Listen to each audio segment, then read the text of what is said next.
je suis Sailor Moon aujourd'hui. Bonjour à tous, je suis super contente de vous retrouver aujourd'hui sur ma chaîne pour une nouvelle vidéo. On va tester ensemble, enfin je vais tester pour vous, la marque Elf Cosmetics. Pendant Black Friday, j'ai profité des 50% sur tous les produits pour faire des petits achats. Je vais tester tout ça, vous dire ce que je pense des produits. Et oui, sur le site officiel de la marque, ils livrent en France. Donc ne vous inquiétez pas, je vous mets les liens de tout en barre d'infos. Il y a plein de choses. J'ai pris le Poreless petit primer. Il y a le Sheer Tint Finishing Powder, il y a le fameux Baked Highlighter, il y a le Primer Infused Blush, il y a le Primer Infused Bronzer, il y a le fameux Camo Concealer, et il y a aussi l'éponge Total Face Sponge, il y a aussi un spray. J'ai rien déballé. Et deux toutes mignonnes mini palettes. J'ai hésité mais finalement je me suis dit tiens, elles sont trop mignonnes. Tout le monde en dit du bien sur internet. Donc pourquoi pas. Je sais plus comment elles s'appellent. C'est les mini palettes quelque chose. Mais c'est même pas marqué dessus. Celle-ci c'est Truffle, celle-ci c'est Berry Bad, les baies bourrues et les truffes. Je voulais la pumpkin mais il n'y avait plus en stock quand j'ai commandé, enfin bref. Donc elles sont trop mignonnes. Et puis bon, on va tester tout ça, on commence tout de suite et puis voilà. Alors donc on va commencer peut-être par le petit primer. Il paraît que c'est, mais j'ai pas testé l'autre non plus parce que c'est pas vendu en France. C'est la copie conforme d'un produit de chez Tatcha qui coûte un peu cher. Leur Silk Canvas, je sais pas si vous regardez des youtubeurs américains ou pas, mais bon voilà, il paraît que c'est un dupe de ça. Il paraît que c'est un super produit et j'ai hâte de tester. Hop là. Ah c'est un pot, je croyais que c'était... Hop là. Ça a l'air trop rigolo ce truc. Donc qu'est-ce que c'est censé faire ça? Je ne sais même pas. Cette base pâte perfection lisse la peau et la prépare au squalane pour une meilleure hydratation et pour un maquillage qui dure toute la journée. Je précise que j'ai pris la version classique parce que maintenant il existe une version matifiante et il existe une version hydratante. Donc 3 versions, celle-ci c'est l'original, la toute première qui est sortie. Je pense que je vais l'utiliser tout seul. Je vais me laver les mains aussi. Je sais pas si je me suis lavé les mains, je me souviens plus. Peut-être vous zoomer un petit peu, qu'est-ce que vous en pensez? Donc poreless, ça veut dire que normalement ça va cacher... oh, je sais pas combien il en faut. J'ai pris une petite spatule pour prélever. J'ai les mains propres mais quand même. Ah c'est moins pâteux que ce que je pensais. Est-ce que j'en mets partout? Bon, je vais le mettre principalement là où j'ai...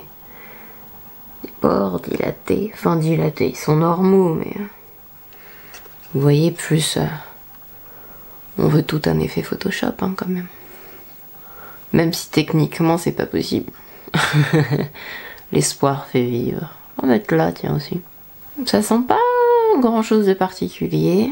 Après j'ai utilisé un gel hydroalcoolique qui est assez parfumé donc mais j'ai pas l'impression que ça me fait un teint de poupée particulier. Après ce qui est bien c'est que par rapport par exemple au Professional de Benefit, il y a moins de... ça fait moins épais sous les doigts quand même. Ou j'ai peut-être pas assez de gros pores dilatés pour que ça change quoi que ce soit. Mais ça se sent pas, ça fait pas épais, ça fait pas un effet siliconé hyper désagréable vous savez. Ça fait soyeux mais c'est pas... comme les bases siliconées classiques, enfin voilà. On va tester l'anti-cerne mais je vais appliquer mon fond de teint habituel. Je me suis dit que comme je fais une base, un anti-cerne et une poudre, j'allais quand même garder un fond de teint que j'ai l'habitude parce que s'il y a l'un de tout ça qui va pas, ça va... Ne faisons pas trop de nouveautés à la fois. N'hésitez pas si vous voulez que je teste un fond de teint de la marque Elf de me le mettre en commentaire parce que je testerai bien d'autres trucs quand même de la marque. Alors quand même, on va tester l'éponge. C'est une éponge à la Beauty Blender. Comment ils disent? Il faut utiliser l'angle de l'éponge pour disposer le produit partout. Et ensuite estomper avec le côté rond de l'éponge. Et ça peut s'utiliser... Tiens, c'est intéressant. Mouillé ou sec? J'arrive pas à ouvrir. Ah voilà. Elle est rose fuchsia, elle est trop jolie et la texture est assez ferme. Donc après ça dépend comment vous aimez les éponges. Au niveau de l'esthétique, elle ressemble très fortement à l'éponge Real Techniques. Elle est un peu ferme quand même, on va voir. Est-ce que je l'utilise mouillée ou pas? J'ai l'habitude de les utiliser mouillées, donc je vais la mouiller et je retesterai sec pour voir ce que ça donne. Je sais que je vais utiliser un fond de teint qui est un peu cher, mais j'ai envie d'avoir beaucoup de couvrance et en même temps que le teint soit quand même assez lumineux. J'adore le fond de teint, l'essentiel. Donc voilà, je vais utiliser ça. Alors hop, de pompe, l'éponge, elle a beaucoup grossi avec l'eau et au niveau de la texture, elle est moins ferme. Je crois que je vais adorer. Donc ils ont dit quoi? Ils ont dit côté plat. Allez, moi je respecte les... Hop, on est là. On en met partout. Et après on va estomper donc avec le côté rond, comme ils disent. Bon, l'éponge est vraiment bien. Après, je vais pas être objective parce que c'est un fond de teint qui est aussi vraiment bien. Donc, mais en tout cas, les deux ensemble, là, vraiment aucun problème. Et c'est très joli. Tout le monde en parle de ce truc. Il est sorti une autre version plus hydratante. J'ai hésité entre les deux, j'ai failli prendre les deux. Je me suis dit c'est complètement pas raisonnable. Arrête tes bêtises. Tu peux pas tester les deux dans une vidéo de toute façon. Donc mon côté raisonnable a pris le dessus. Celui-ci c'est le pleine couvrance mat. Donc la version originale, le tout premier qui est sorti, que tout le monde dit que c'est un dupe du Tarte Shape Tape, que tout le monde dit qu'il est même mieux que le Tarte Shape Tape et que j'espère que je ne me suis pas trompée de couleur. La couleur que j'ai pris, c'est Light Sand. On va en mettre un peu. Il y a un petit sous-ton jaune. J'en ai peut-être mis beaucoup, je sais pas, je m'emballe. Mais j'avais tellement envie, c'est depuis le temps que j'avais envie de tester cet anti-cerne. Je crois que j'ai fait cette commande rien déjà que pour l'anti-cerne. C'est le premier truc que j'ai mis dans mon panier. L'éponge est assez... Ils ont plein de couleurs claires, ce qui est pas mal. Tiens, je vais m'en servir un tout petit peu comme base, on verra bien.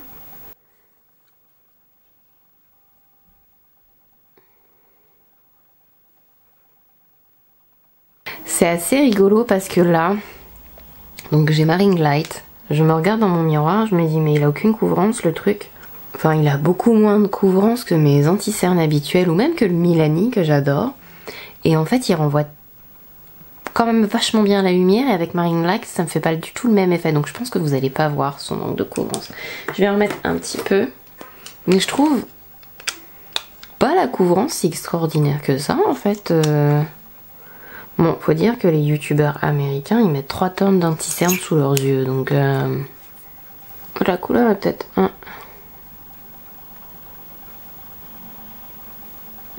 chouïa clair. Bon, ça fait beaucoup d'anti-cernes pour moi, mais bon. Puis j'ai plus 20 ans, quoi.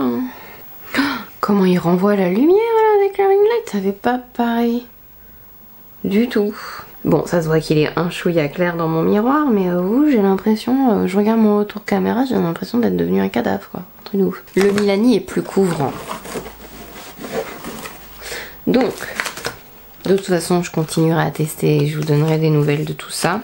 Là, maintenant, on va fixer le milieu du visage avec le Sheer Tint Finishing Powder.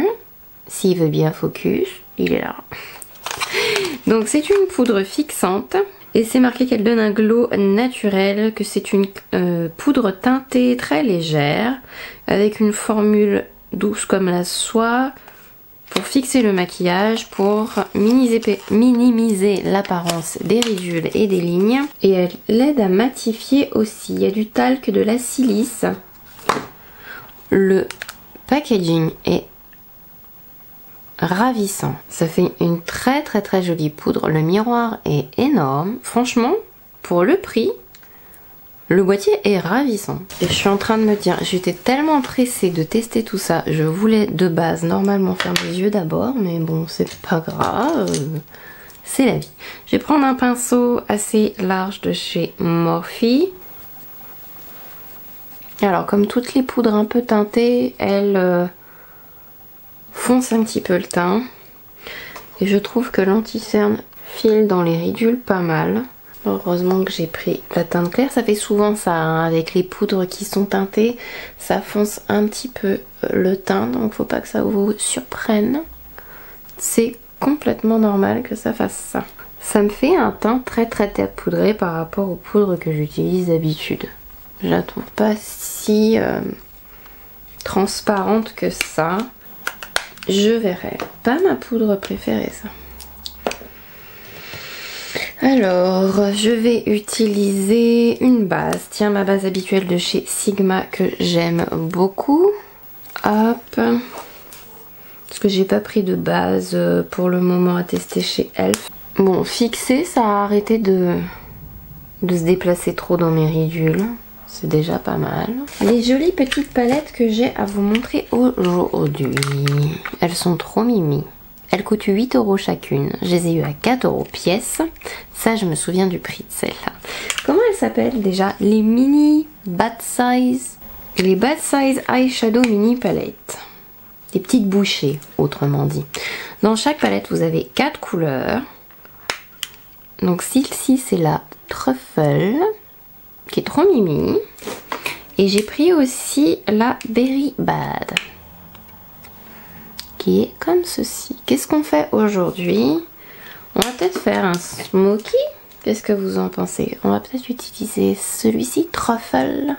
Allez, on va utiliser Truffle. J'ai déjà fait des trucs roses. J'ai fait des trucs verts récemment. On va changer un petit peu. Je vais prendre la couleur qui est juste là. Oh, ça a l'air tout doux. Ça fait pas mal de kickback. J'aurais peut-être dû faire mon teint après, moi. Jolie couleur. C'est un joli marron, ça. Il se travaille bien et il est pigmenté. La palette est très sympa pour cette première couleur.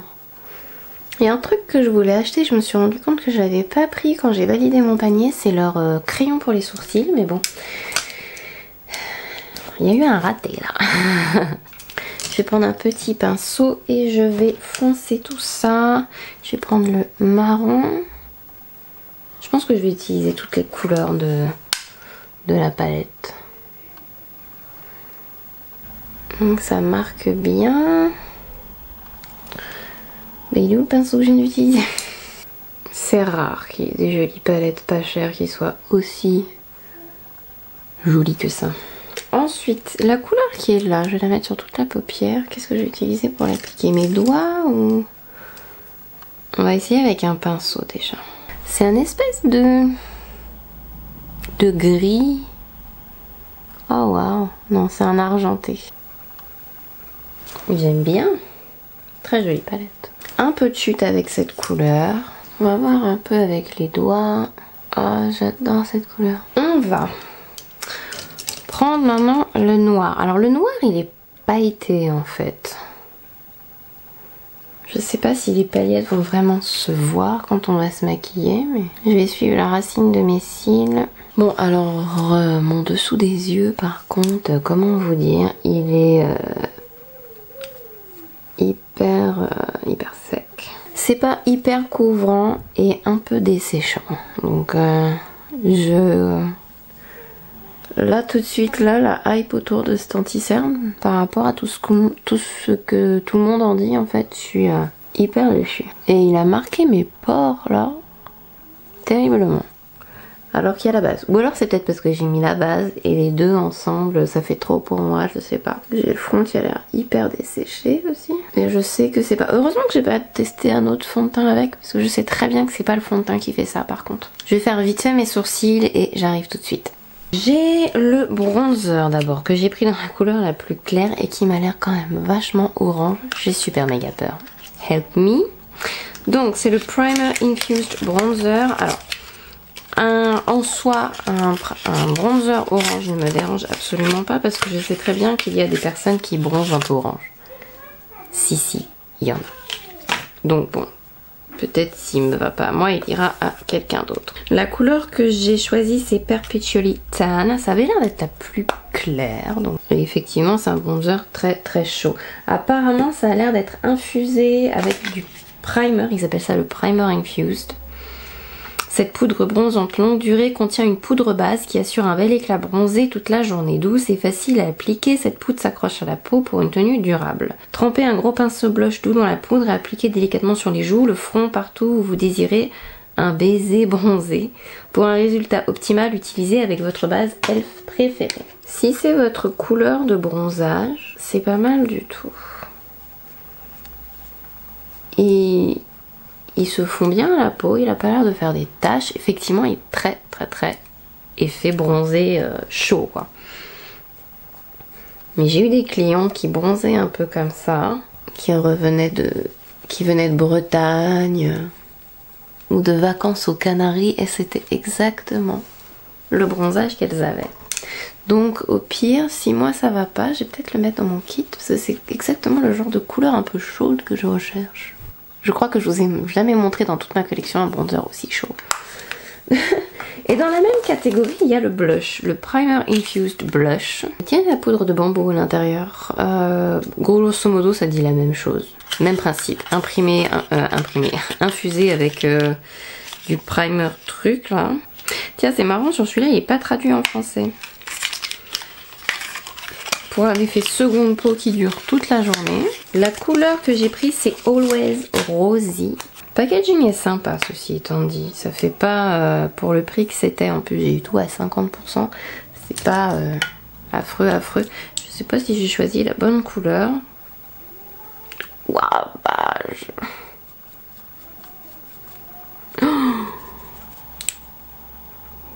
Au secours, j'en ai trop là. Et je m'attendais pas à ce que ce soit aussi pigmenté en fait. J'ai estompé un peu dans mon bronzer. Le bronzer pour le coup est un peu moins violent que ça en fait. J'ai utilisé la poudre pour... Maybe she's born with it, maybe c'est trop de blush. Il y a un truc qui va pas du tout. C'est soit le primer que j'ai mis, soit... Je sais pas si vous allez voir, mais il y a tout sur mon nez qui s'en va. On voit tous les... Ça me fait comme si mes pores s'ouvraient, enfin ça fait moche possible. Est-ce que là on est mis là du primer? Je me souviens plus. Est-ce que c'est le primer qui fait ça? Là c'est ultra moche. Même j'ai jamais eu ça comme ça là autour de mon nez, sur mon nez. Jamais. Jamais. Bon allez, on fait le dessous des yeux. De toute façon le tour de mon nez je pourrais pas le rattraper. Je vais mettre le noir un peu là. Et je vais utiliser le marron plus clair. Voilà. Je vais pas charger énormément le dessous de mes yeux. C'est horrible. J'ai jamais eu ça. Mais moi qui n'ai pas de pores extrêmement dilatés, je me retrouve avec des cratères quoi. C'est un truc de fou. Bon, je disais donc, l'enlumineur, c'est le Baked Highlighter. La couleur, c'est Moonlight Pearls, perle de minuit. Le boîtier a l'air trop mignon. Ah! Faut enlever ça d'abord. Je peux le taper dans tous les sens, ça va beaucoup moins bien fonctionner. Prendre un petit pinceau. On va essayer d'en mettre là. La couleur est un peu plus foncée que ce que je pensais. C'est pas ce que je préfère. C'est pas le plus flatteur sur moi. Très pailleté en fait. Je vais mettre du mascara. Je sais pas si je vais mettre des faux cils. Je vais mettre du rouge à lèvres aussi. J'ai pas de rouge à lèvres spécifique à vous montrer, donc je prépare tout ça et je reviens tout de suite après. Dernière étape, le spray. J'ai choisi le... Ah tiens, il y a un papier dessus. Le Stay All Night Microfine Setting Mist. Brume de fixation microfine toute la nuit pour une tenue jusqu'à 16 h. Il y a une petite boule à l'intérieur. Donc secouez bien fort avant chaque utilisation. La boule à l'intérieur aide à mélanger la formule et il faut faire 2 à 4 fois en forme de Z en fermant les yeux. On y va.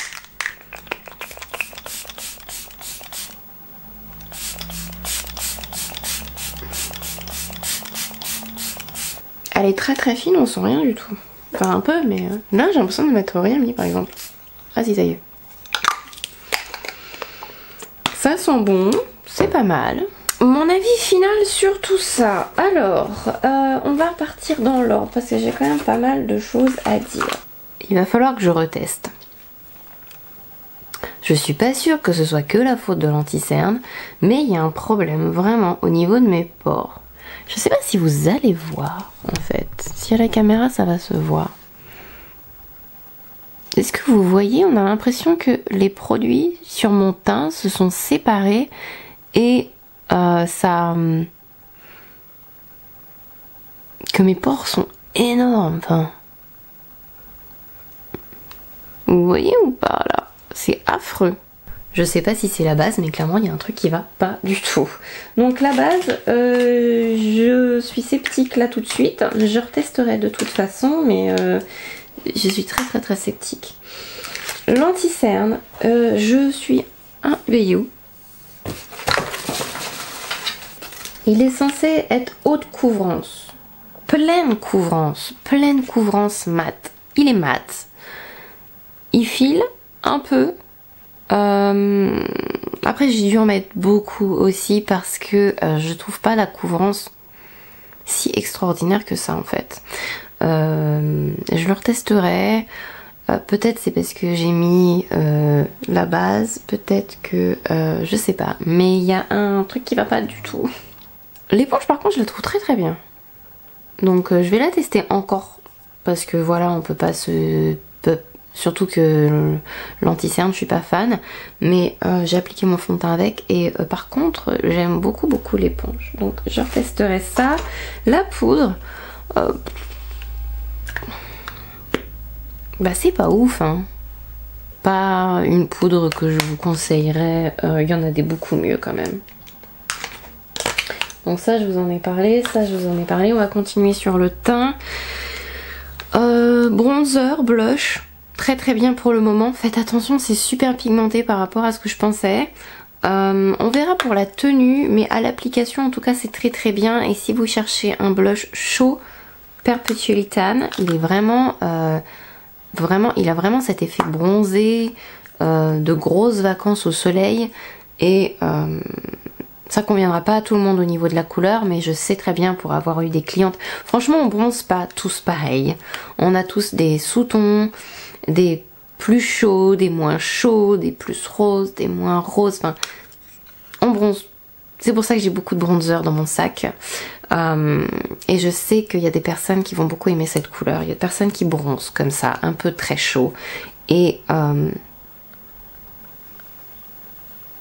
franchement là moi ça me choque pas, hein, même sur moi, donc mais bon. Et il s'estompe bien. Et il est un peu moins pigmenté que le blush, mais à la limite je préfère que ce soit dans ce sens là que l'inverse. Parce qu'un bronzer trop pigmenté c'est pire qu'un blush trop pigmenté. À la limite bon le blush, surtout quand on fait des photos, le blush est toujours un peu moins présent. Bon à la limite la couleur est jolie, faites juste gaffe quand vous prélevez avec votre pinceau. L'highlighter, bof. En highlighter pas cher, très honnêtement, je vous conseillerais plutôt le Wet n Wild. C'est pas mon highlighter le plus joli, très honnêtement. Après, j'ai cru lire qu'il fallait enlever la première couche de paillettes. Donc je vais le gratter et je le retesterai. Il me semble avoir lu ça quelque part, qu'il fallait enlever la toute première couche très pailletée et qu'après il était magnifique. Donc je vais le gratter. Je vous dirai. Les fards à paupières. Mini Bite Size Palette. Super bien. 8 €. S'il y a une promo en plus, c'est moins cher. Et je suis très contente. Les yeux, c'est ce que je préfère dans le make-up que j'ai fait aujourd'hui. Faites attention, ça fait quand même un tout petit peu de chute. Les fards sont très moelleux, mais ils sont très faciles à travailler. C'est pigmenté. C'est franchement pas mal du tout. La petite palette a l'air quand même assez solide. Ça paye pas de mine, ça prend pas de place, c'est franchement hyper bien et c'est franchement hyper bien. Il y a 3,5 grammes, alors si c'est en tout, il y a effectivement pas beaucoup de matière dedans. Juste ça qui me chagrine un petit peu. Si vous prenez en exemple d'autres fards, on est à environ 1 gramme et des poussières, 1,7 grammes pour même les plus gros. Si c'est 3,5 grammes le tout, étant donné qu'il y a 4 fards, c'est pas beaucoup quand même. Je suis très contente, j'ai fait un très beau look avec. Donc ça je valide. Le spray, c'est pas mal. À voir pour la tenue, si ça fait un peu comme le All Nighter Setting Spray de Urban Decay. On va voir si ça prolonge la tenue du make-up. Mais là après ça va être très dur de vous dire le résultat sur le make-up parce que je n'aime pas du tout mon maquillage du teint. À part le blush et le bronzer, le reste je suis pas fan. Donc je retesterai ça avec d'autres produits. Parce que là tout de suite la base, l'anti-cerne, bof bof, donc c'est difficile à dire comme ça quand votre base a été perturbée, de voir si le spray du coup change quoi que ce soit ou fait une meilleure tenue, parce que de toute façon, bof. Voilà, je vous ai parlé de tout. Voilà mes premières impressions sur tous ces produits ELF, ELF, je sais pas comment on dit, je sais plus, est-ce que c'est vraiment important? J'espère que cette vidéo vous a plu, que vous avez passé un bon moment en ma compagnie, que ça vous fait plaisir qu'on teste un peu plus de produits pas chers sur cette chaîne. Et puis ben maintenant, je vais vous faire plein de gros bisous et je vais vous dire à une prochaine vidéo. J'ai hâte de vous retrouver déjà alors qu'on n'a même pas terminé, mais bon. Je vous fais plein de gros bisous, bye bye.